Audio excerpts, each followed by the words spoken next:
성도님들 반갑습니다. 11월 11일 목요일 말씀 묵상입니다.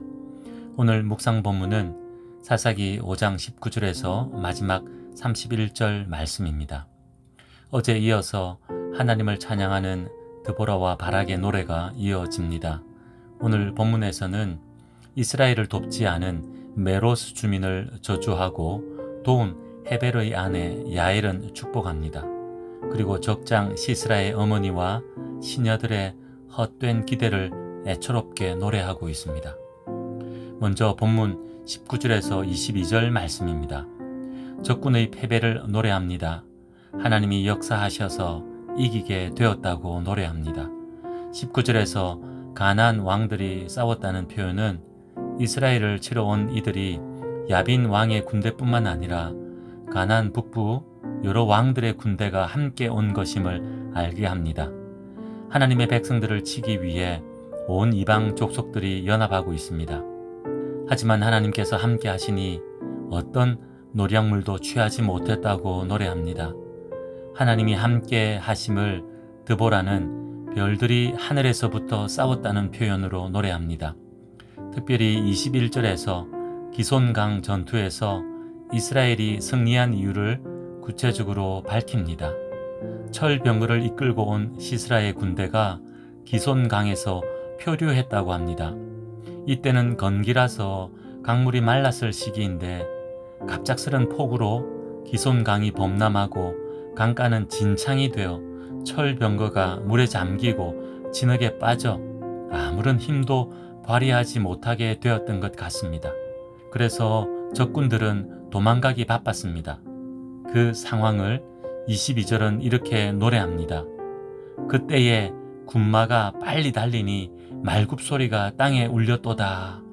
우왕좌왕 허겁지겁 도망가고 있는 모습을 표현한 것입니다.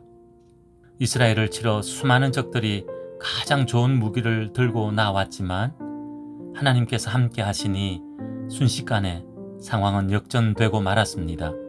적들이 철병거를 앞세워 이스라엘 백성들을 죽이려 했던 기손 강가는 그들의 함정이 되고 말았습니다. 하나님의 백성들에게는 놀라운 구원의 은혜요, 적들에게는 두려운 심판이 되었던 것입니다. 오늘 우리 삶도 그렇습니다. 수많은 적으로 둘러싸인 것 같은 우리 삶에 하나님께서 함께 하시면 이기는 것입니다. 우리가 날마다 싸우는 전쟁은 물리적인 전쟁이라기보다는 영적 전쟁입니다. 그 치열한 영적 전쟁에서 우리 힘으로는 이길 수 없지만 하나님께서 함께 하시고 개입하시면 이길 수 있는 것입니다. 우리를 위협하고 유혹하여 넘어지게 하는 것들은 무엇입니까? 도무지 이길 수 없을 것처럼 보이는 영적 전쟁이 있습니까? 하나님께서 함께 하시고 하나님께서 역사하시면 이길 수 있으니 염려 말고 하나님께로 나아가는 우리들 됩시다. 그렇게 하여 드보라가 찬양하는 것처럼 우리도 그 하나님 찬양하는 하루 되기 원합니다. 계속해서 본문 23절에서 27절 말씀입니다. 메로스를 향한 저주와 야엘을 향한 축복의 말씀입니다. 메로스가 정확하게 어디인지 알 수 없지만 기손 강가 근처인 것 같습니다. 23절에서 여호와의 사자가 메로스를 저주하라 하셨고 거듭 저주하라 하신 것을 보면 당연히 이스라엘을 도와야 하는 자들이었는데 돕지 않았던 것 같습니다. 마땅히 해야 할 도리를 다하지 않음에 대해 책망을 받고 있는 것입니다. 반면 야엘은 축복받습니다. 사장 말씀을 통해 확인했듯이 야엘의 남편인 헤벨은 야빈 왕과 우호적인 관계에 있었음에도 불구하고 이스라엘을 돕습니다. 모세와 요수아가 개인 사람에게 베푼 호의를 잊지 않았던 것입니다. 여인 야엘이 한 일은 작은 것이 아니었습니다. 적군의 장수 시스라를 죽인 것입니다. 이스라엘의 군대 장관 바락이 하지 못한 일을 여인 야엘이 한 것입니다. 그래서 메로스를 향해 반복해서 저주가 선포되었듯이 야엘을 향한 축복 또한 반복해서 선포되고 있습니다. 하나님 편에 서면 축복이요, 하나님을 대적하면 저주입니다. 너무나 당연한 진리를 보여주고 있습니다. 모든 것을 상대화시키는 세상 기준으로 보면 일방적이고 독단적이고 편협한 것처럼 보입니다. 하지만 이것이 성경이 전하는 말씀이요 진리입니다. 그래서 우리도 하나님 편에 서기 원합니다. 그러기 위해 먼저 하나님 편에 선다는 것이 무엇인지 바르게 알아야 할 것입니다. 자칫 잘못하면 정말 독단과 독선으로 빠질 수 있기 때문입니다. 건강한 상식이 통하지 않고 일방적이고 편협한 고집에 사로잡혀 건강한 대화가 되지 않게 되기 때문입니다. 예수님을 십자가에 못 박은 유대 종교 지도자들처럼 될 수 있기 때문에 하나님 편에 선다는 것이 무엇인지 바르게 알아야 합니다. 그리고 바르게 알았다면 실천해야 합니다. 오늘 우리 삶이 이런 복 받는 삶 되기 원합니다. 마지막으로 본문 28절에서 31절 말씀입니다.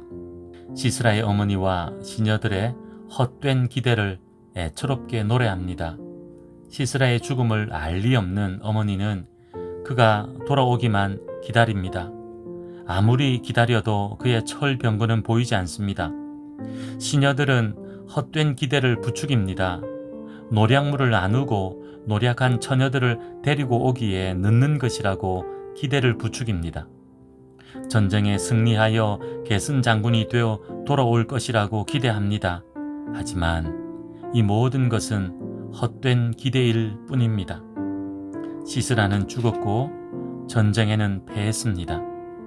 인간적으로 애처롭게 보이지만 하나님을 대적한 결과는 이처럼 참담한 것입니다. 드보라는 31절에서 이렇게 노래합니다. 여호와여, 주의 원수들은 다 이와 같이 망하게 하시고 주를 사랑하는 자들은 해가 힘있게 도둠 같게 하시옵소서. 하나님의 원수가 받은 심판을 가볍게 여기지 맙시다. 사랑의 하나님이시지만 동시에 공의와 정의의 하나님이십니다. 나는 아니지요, 나는 아니지요 라고 여쭈어도 영적으로 깨어있지 않아 어둠의 자리에 있다면 하나님의 원수 노릇하는 것입니다.